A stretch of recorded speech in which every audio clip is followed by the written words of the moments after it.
नमस्कार, मैं हूँ आपके साथ वैशाली वर्मा और आप देख रहे हैं क्लीन न्यूज यूपी। जानेंगे उत्तर प्रदेश से जुड़ी 10 फटाफट बड़ी खबरें। इससे पहले आप न्यूज को किस जिले से देख रहे हैं हमें कमेंट के माध्यम से जरूर बताएं। सीएम योगी आदित्यनाथ ने कॉमन सर्विस सेंटर की दी सौगात, कोटेदारों का कमीशन 20 रुपए क्विंटल बढ़ाया। सीएम योगी आदित्यनाथ ने आज प्रदेश के 80,000 सस्ते राशन विक्रेताओं को बड़ी सौगात दी है। उन्होंने गोरखपुर में आयोजित कार्यक्रम में कोटेदारों का कमीशन 70 रुपए प्रति क्विंटल से बढ़ाकर 90 रुपए प्रति क्विंटल करने का बड़ा ऐलान किया है। इसके साथ ही 80,000 राशन की दुकानों पर कॉमन सर्विस सेंटर शुरू करने का भी प्रदेशवासियों को तोहफा दिया है। सस्ते राशन की दुकानों पर सीएससी सेवा शुरू होने से सीधे तौर पर जहां आम लोगों को फायदा होगा, वहीं सस्ते राशन विक्रेता भी इससे आर्थिक तौर पर मजबूत होंगे। इस योजना के तहत अब सस्ते राशन की दुकान पर पासपोर्ट, पैन कार्ड, बिजली bill, gas connection, gas booking, school registration और जन्म मृत्यु प्रमाण पत्र जैसी सुविधाएं भी ग्रामीणों को मिलेंगी। इसके लिए उन्हें अब तक भटकना पड़ता था। वहीं सस्ते राशन विक्रेता योगी सरकार के इस फैसले का स्वागत कर रहे हैं। इस योजना का लाभ प्रदेश के सभी राशन विक्रेताओं को मिलेगा, लेकिन प्रयागराज जिले के भी 2200 सस्ते राशन विक्रेता यानी कोटेदार को भी इसका सीधे तौर पर लाभ मिलेगा।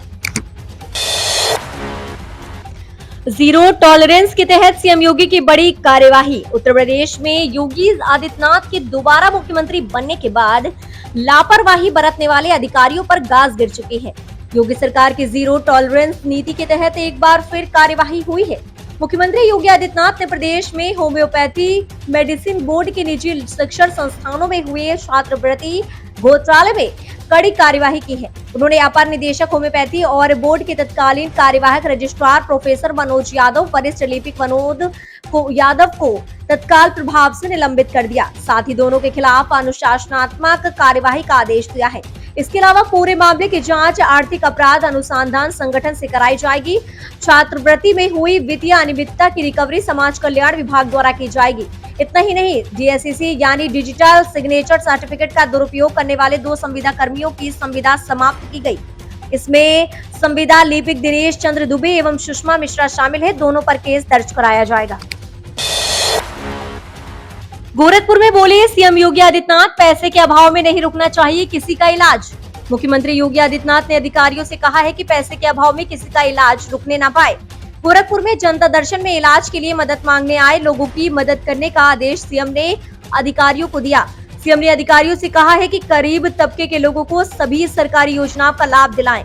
गोरखपुर में जनता दर्शन कार्यक्रम में पहुंचे बड़हलगंज क्षेत्र के बुढ़नपुरा निवासी गिरधर पांडे ने मुख्यमंत्री से कूला इम्प्लांट के लिए आयुष्मान कार्ड बनवाने की मांग की। गिरधर ने बताया कि ढलती उम्र के बावजूद वह मजदूरी कर भरण पोषण कर रहे हैं।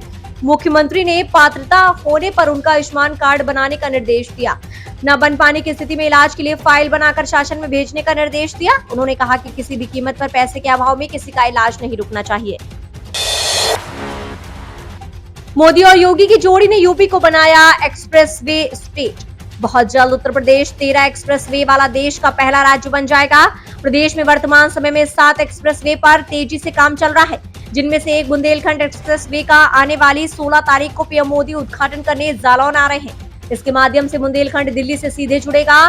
कहते हैं कि सड़कें किसी भी देश प्रदेश को विकास के पंख देने का काम करती हैं। शायद इसे विकासशील सोच के साथ डबल इंजन की सरकार ने पिछले 5 वर्षों में सड़कों के विकास को लेकर अधिक जोर दिया। इस दौरान मुख्य सड़कों के अलावा गांव कस्बों की गलियों को सीधे ब्लॉक मुख्यालय से जोड़ने का काम किया गया। वहीं एनसीआर और पश्चिमी यूपी के लोगों को दशकों पुरानी मांग को डबल इंजन की सरकार ने पूरा किया है। दिल्ली मेरठ एक्सप्रेसवे का इसका उदाहरण है। गोरखपुर लिंक एक्सप्रेसवे का प्रारंभिक बिंदु NH27 पर जैतपुर गाँव है और अंतिम बिंदु पूर्वांचल एक्सप्रेसवे पर गोरखपुर लिंक एक्सप्रेसवे पर 4 जिले आते हैं। गोरखपुर, आजमगढ़, अंबेडकर नगर, संत कबीर नगर, ये घाघरा नदी के ऊपर से भी गुजरेगा। मुख्यमंत्री योगी आदित्यनाथ बोले, अगले 75 दिनों में प्रदेश के 13 करोड़ लोगों को मिले मुफ्त बूस्टर डोज। योगी आदित्यनाथ सरकार अपने दूसरे कार्यकाल में प्रदेश की स्वास्थ्य व्यवस्थाओं को बेहतर करने में कोई कसर बाकी नहीं रखना चाहती है। मुख्यमंत्री योगी आदित्यनाथ का भी फोकस मेडिकल सुविधाओं को आमजन तक पहुंचाने पर है। इसलिए मुख्यमंत्री ने मेडिकल कॉरपोरेशन में अव्यवस्थाओं को बेहद गंभीरता से लिया है। उन्होंने कहा है कि मेडिकल कॉरपोरेशन की व्यवस्था को और बेहतर करने की आवश्यकता है। दवाओं की खरीद करते वक्त उनकी गुणवत्ता, पैकिंग, आपूर्ति की सुविधा आदि महत्वपूर्ण बिंदुओं पर विशेष ध्यान दिया जाए। दवाओं की खरीद कंपनी दर पर हो, प्रत्येक दिशा में MSAMI नीति का पालन सुनिश्चित कराएं। अपनी सरकार आवास पर आयोजित विभिन्न विभागों की समीक्षा बैठक में मुख्यमंत्री ने कहा कि इस सरकार के गठन के बाद सभी विभागों के लिए प्राथमिकता के आधार पर प्रथम 100 दिन, 6 माह, 1 वर्ष, 2 वर्ष और 5 वर्ष की कार्य योजना तय की गई थी। यूपी की योगी सरकार का बड़ा फैसला, स्वतंत्रता दिवस पर खुले रहेंगे स्कूल, कॉलेज और ऑफिस, कोई छुट्टी नहीं होगी। स्वतंत्रता दिवस 2022 को लेकर यूपी की योगी सरकार ने बड़ा फैसला लिया है। स्वतंत्रता दिवस के मौके पर इस साल पूरे उत्तर प्रदेश में कहीं कोई छुट्टी नहीं रहेगी। योगी सरकार ने फरमान जारी किया है कि स्वतंत्रता दिवस पर उत्तर प्रदेश में कोई भी स्कूल, कॉलेज, यूनिवर्सिटी, सरकारी या गैर सरकारी दफ्तर और बाजार बंद नहीं रहेंगे, सब खुला रहेगा। आजादी के 75 साल पूरे होने के मौके पर आजादी का अमृत महोत्सव को लेकर पूरे देश भर में जश्न मनाया जा रहा है। इसी कड़ी में यूपी सरकार ने यह फैसला लिया है कि आदेश में कहा गया है कि इस बार स्वतंत्रता दिवस पर मौके पर सभी स्कूल, कॉलेज और संस्थानों पर सफाई का कार्यक्रम आयोजित होगा और 11 से 17 अगस्त तक स्वतंत्रता सप्ताह मनाया जाएगा।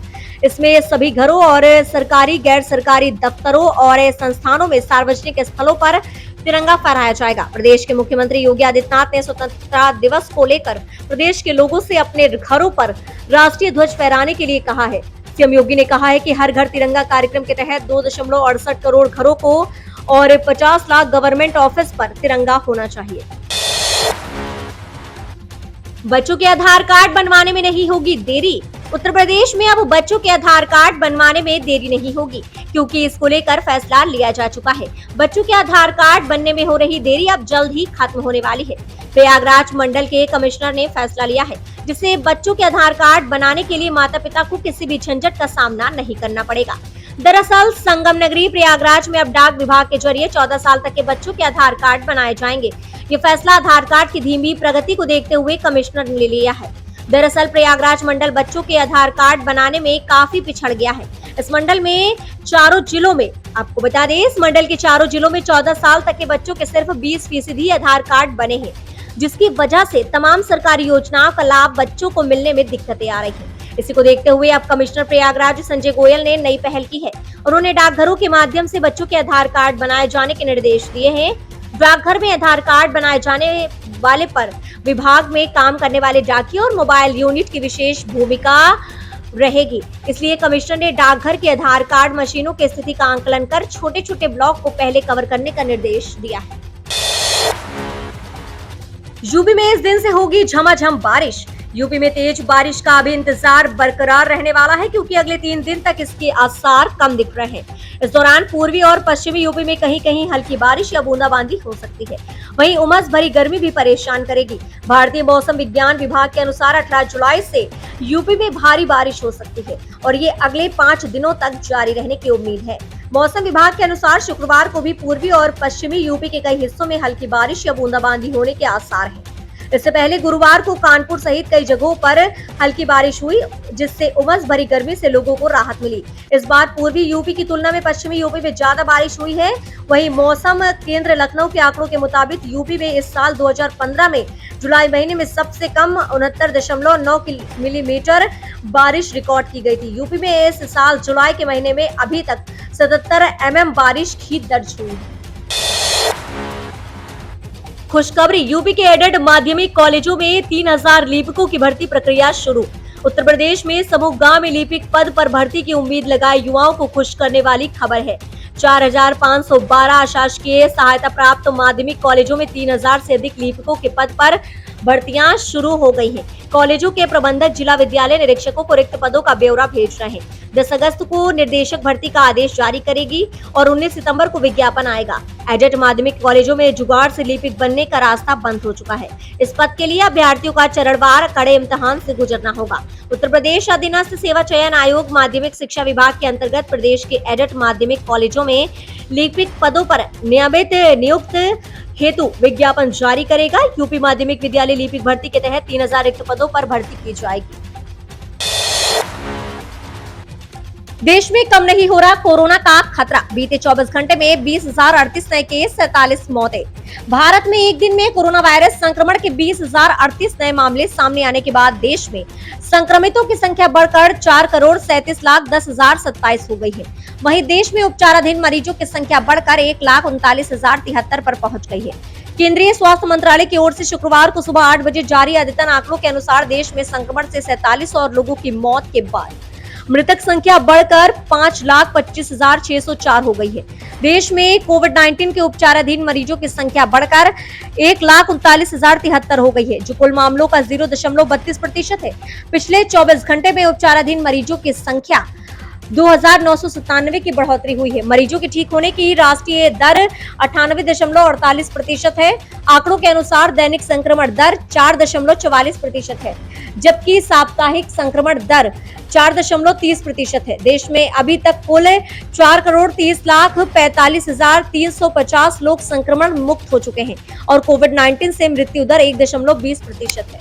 तो ये रही दिन भर की 10 फटाफट बड़ी खबरें। न्यूज अगर आपको पसंद आई हो तो वीडियो को लाइक, शेयर और हमारे चैनल क्लीन न्यूज यूपी को सब्सक्राइब करके बेल आइकन को प्रेस करना बिल्कुल ना भूलें।